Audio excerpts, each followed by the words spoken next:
Since wars were good for the rent-a-troop business, Prince William used his royal connections in Denmark and England to provoke these wars. King George III of England rented Hessian soldiers from Mayor Rothschild and Prince William to fight the American colonists. American colonists had already shot down millions of North American Indians whose spears and arrows were helpless against the deadly gunfire. The worst Holocaust in human history occurred not in Nazi Germany, but on American soil.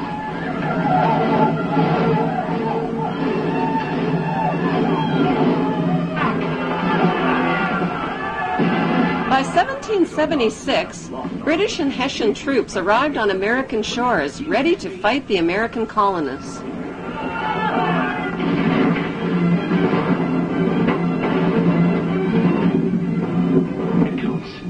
They're preparing for an attack. And we won't have long to wait either. See there? Hessian troops to the north.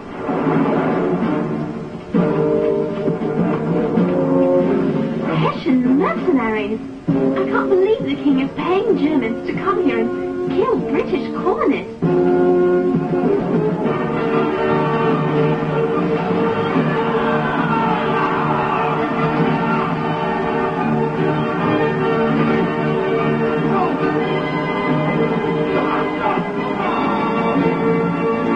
The colonists won their independence, and Mayor Rothschild won his blood money for the heads of each and every Hessian soldier killed on the battlefield.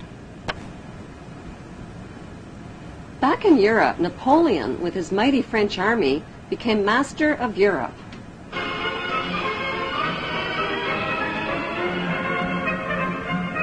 When Napoleon and his troops stormed into Frankfurt, Germany, William feared for his life and his vast fortune. He left $3 million in the hands of Mayor Rothschild to pay the Hessian soldiers. Then he escaped to Denmark to stay with his royal relatives, all of whom were descendants of the tribe of Dan.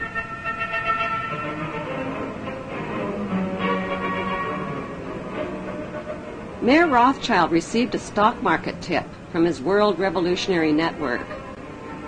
Instead of paying the Hessian soldiers with the $3 million that was left to him by William, he bet the money on his insider stock market tip.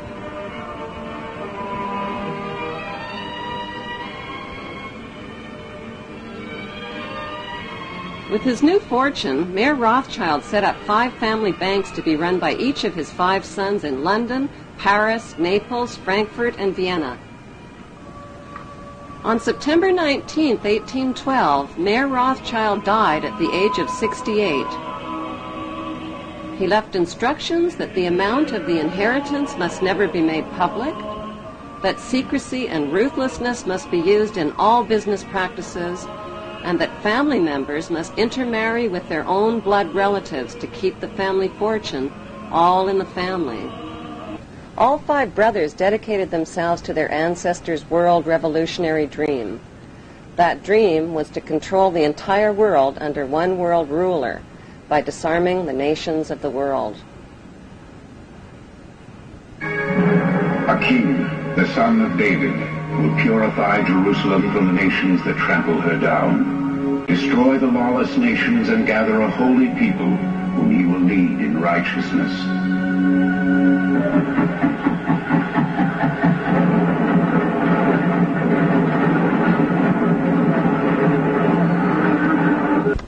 Mayor Rothschild's most successful sons were Nathan, who ran the London Bank, and James, who ran the Paris Bank.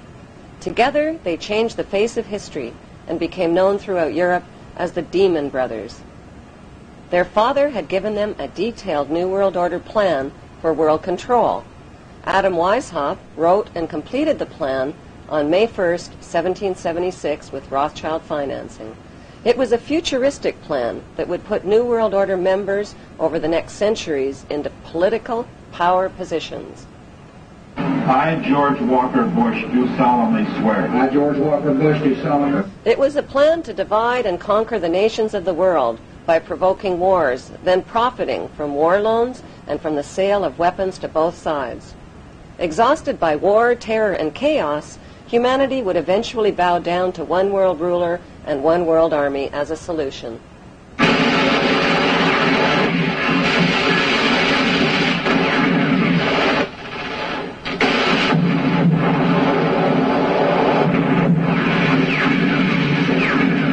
It was a plan to control public opinion by purchasing the controlling shares in TV networks, newspapers, publishing houses, and film studios. Briefings and updates from Washington and around the world every 15 minutes throughout the business day. As influential leaders, global markets, and your money take center stage. On CNBC. Sports, games, and alcohol would be used to distract the masses. Laws would be changed, banks would be monopolized, and people and nations would be made into obedient debt slaves. With Rothschild financing, Adam Weishaupt formed a secret world revolutionary group called the Illuminati. He recruited thousands of influential members by convincing them that only men of superior ability have the right to rule over the ignorant masses.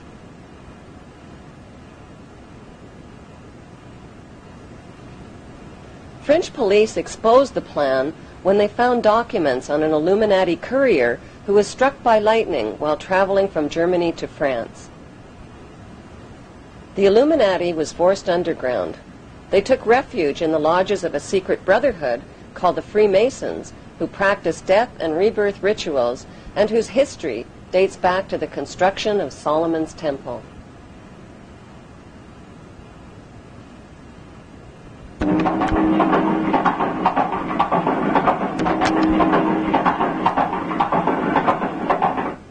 Nathan and James Rothschild came up with a scheme that would put the Illuminati plan for world control into action. It would also make them filthy rich. The brothers helped finance both sides of Napoleon's famous Battle of Waterloo between the French and the English.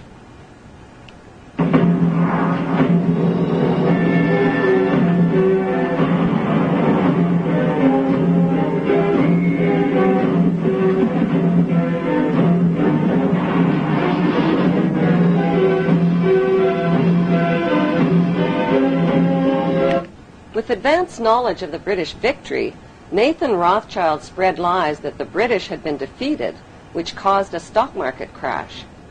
While panicked English investors sold their life savings, Nathan bought up their market shares for pennies on the dollar.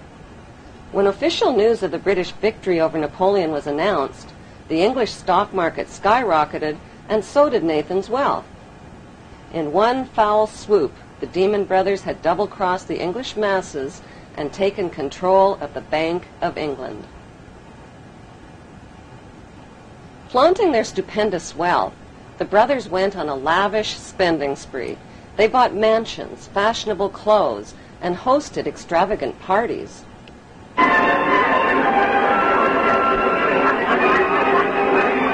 By 1818, they had picked the pockets of French investors by crashing the French government bond market. According to plan, the brothers formed the world's first international bank and named it N.M. Rothschild and Sons. The Pope became their most famous customer. The Catholic Church, which had financed the wholesale slaughter, torture, and looting of hundreds of thousands of Muslims during the Christian Crusades, were now doing business with the Demon Brothers. By 1823, the Rothschilds were guardians of the entire papal treasure and took over the financial operations of the Catholic Church.